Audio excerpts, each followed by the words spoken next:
धाकड़ खबर, बेखौफसमा बेबाक अंदाज।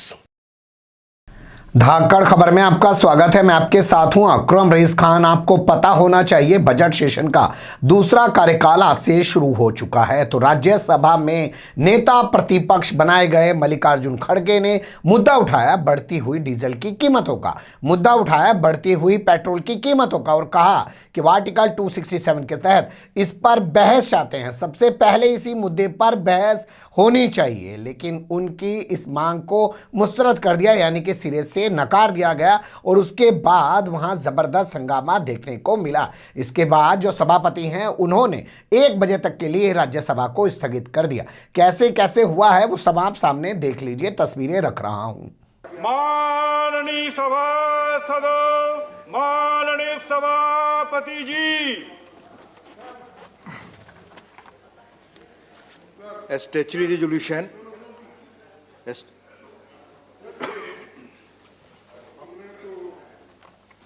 जो रूल 265 में नोटिस दी थी, सॉरी 267 में, तो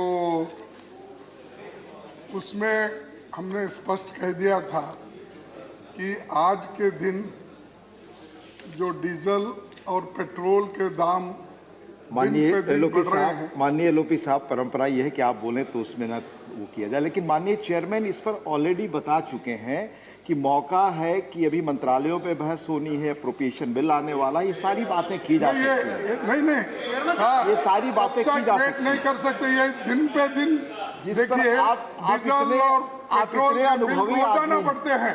अगर वो बिल आने तक अगर हम रोक जाएंगे तो जनता की हालत क्या होगी?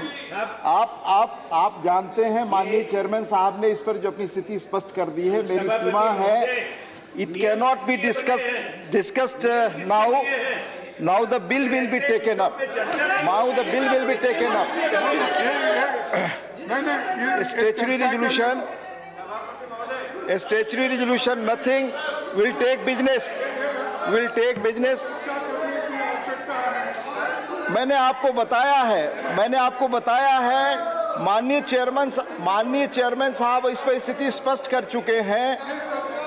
आप इतने अनुभवी आदमी, आप सारे रूल्स को जानते हैं। आप जानते हैं ruling of the honourable chairman can not be reopen. माननीय चेयरमैन के डिसीजन को रीओपन नहीं किया जा सकता, ये आप अच्छी तरह जानते हैं। कोई बात रिकॉर्ड पर नहीं जा रही है, कृपया कोई बात रिकॉर्ड पर नहीं जा रही है। हाउस के सामने मेरा आग्रह है कि आपको अवसर मिलने वाला है इस पर बोलने के लिए। आपको बताया मंत्रालयों पे बहस होनी है और अवसर आने वाले हैं। मेरा आग्रह होगा कि इस बिल को लें और चलने दें। स्टैच्यूटरी रेजोल्यूशन, आप जानते हैं माननीय चेयरमैन साहब ने जो कहा उसको, उस डिसीजन को रीओपन नहीं कर सकते। उनकी रूलिंग फाइनल है, उन्होंने स्थिति स्पष्ट कर दी है। Statutory resolution, the arbitration and conciliation amendment bill 2021 to be discussed together. Shri के रागेश नहीं है। मैं आग्रह करूंगा कृपया शांत रहें, कृपया शांत रहें। श्री विनय विश्वम, श्री शक्ति सिंह गोहिल जी,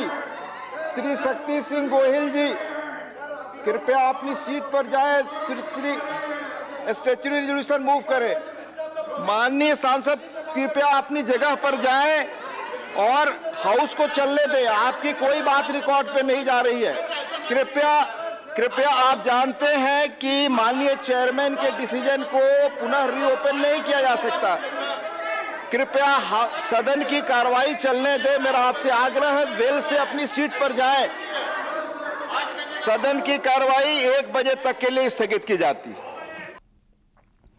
देख लिया आपने तमाम तस्वीरें किस तरीके से हंगामा हुआ, कहा गया पहले मंत्रियों के बयान पर बात होगी, मंत्रालयों को लेकर बात होगी, फिर उसके बाद आपको मौका दिया जाएगा पेट्रोल डीजल की बढ़ती कीमतों पर जो है बातचीत करने के लिए। लेकिन लगता है कि सरकार पेट्रोल और डीजल की बढ़ती हुई कीमतों को लेकर बात करने से कतरा रही है और इसीलिए इस मुद्दे पर बात नहीं करने दी जा रही है। वरना आप सोच के देखिए कि इससे बड़ा मुद्दा है क्या। हालांकि आपको बता दें, कल ही भोंपू मीडिया और उसके दलाल चाटुकार दंगाई पत्रकार खबर दिखा रहे थे, बता रहे थे, अखबारों में छाप रहे थे कि आखिर पेट्रोल से किन लोगों पे असर पड़ता है। तो बताया गया कि इतने फीसद लोग तो भारत में कार ही नहीं रखते हैं, इतने फीसद लोग बाइक रखते हैं। बाइक वालों पे कोई ज़्यादा फर्क नहीं पड़ रहा है क्योंकि वो दिन भर में इतनी बाइक चलाते हैं। इसके अलावा कुछ लोग गरीब हैं तो वो तो बड़ी गाड़ियां नहीं रखते हैं, तो डीजल वाली गाड़ियां यूज़ नहीं करते हैं। ट्रैक्टर ट्रॉली जो है वो किसान ज़्यादा चलाते हैं, लेकिन उनकी ट्रैक्टर ट्रॉलियाँ उतनी नहीं चलती हैं। यानी कि कुल मिला के बताने और दिखाने की कोशिश की जा रही थी कि पेट्रोल और डीजल की जो कीमतें बढ़ गई है ना,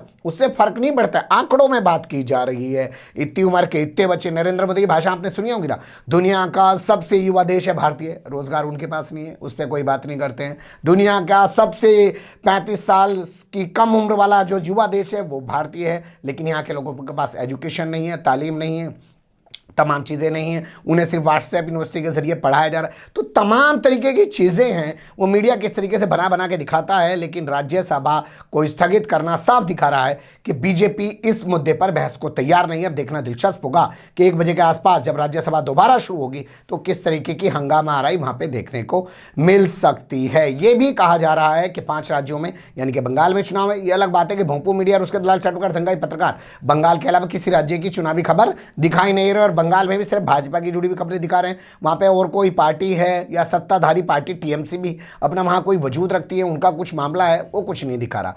असम का कोई खबर आपको नहीं मिलेगी, केरल की कोई खबर आपको नहीं मिलेगी, पुडुचेरी और तमिलनाडु की भी कोई खबर आपको नहीं मिलेगी, जबकि इन 5 राज्यों में भी चुनाव है। लेकिन कहा यह जा रहा है कि इन 5 राज्यों के चुनाव के चलते, क्योंकि नरेंद्र मोदी को तो बहुत सारी रैलियां करनी है ना, अमित शाह को भी बहुत सारी रैलियां करनी है। और आज आपने देखा होगा एक बड़ा ही अच्छा, बड़ा ही दिलचस्प बयान आया है मनोज झा, जो आरजेडी के प्रवक्ता हैं, प्रोफेसर हैं। उन्होंने कहा कि अब तो कैबिनेट की मीटिंग भी नरेंद्र मोदी को बंगाल में ही बुला लेनी चाहिए, क्योंकि पूरी सरकार को, पूरे सिस्टम को उठा के बंगाल ले गए तो उन्हें चुनाव लड़ना पूरे 1-1.5 महीने तक, तो वहीं कैबिनेट की मीटिंग भी वहीं करते हैं, दिल्ली आने की ज़रूरत नहीं है। तो ऐसे में कहा जा रहा है कि जो संसद का जो ये सत्र होना, ये छोटा कर दिया जाएगा, क्योंकि इनके लिए संसद की गरिमा तो है नहीं, चुनाव की गरिमा है। तो लोग कहते हैं कि इसीलिए इनको कहा जाता है कि ठीक, ये प्रधानमंत्री नहीं हैं, प्रचार मंत्री हैं और हमेशा प्रचार के टाइम पे ही ज़्यादा एक्टिव नज़र आते हैं, वरना जो है जब प्रधानमंत्री की भूमिका में होते हैं उस वक्त कुछ करते हुए दिखाई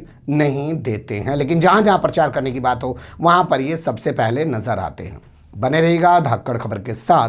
फिलहाल कमेंट्स के रूप में आप लोग अपनी राय दे सकते हैं, खबर को लाइक कर सकते हैं, चैनल को सब्सक्राइब कर सकते हैं और ज़्यादा से ज़्यादा हमारी खबरों को शेयर कर सकते हैं। फिर ऐसे ही किसी सुलगते हुए या उलझते मुद्दे लेकर मैं आपके सामने हूँगा हाजिर। फिलहाल अभी मुझे दें इजाज़त।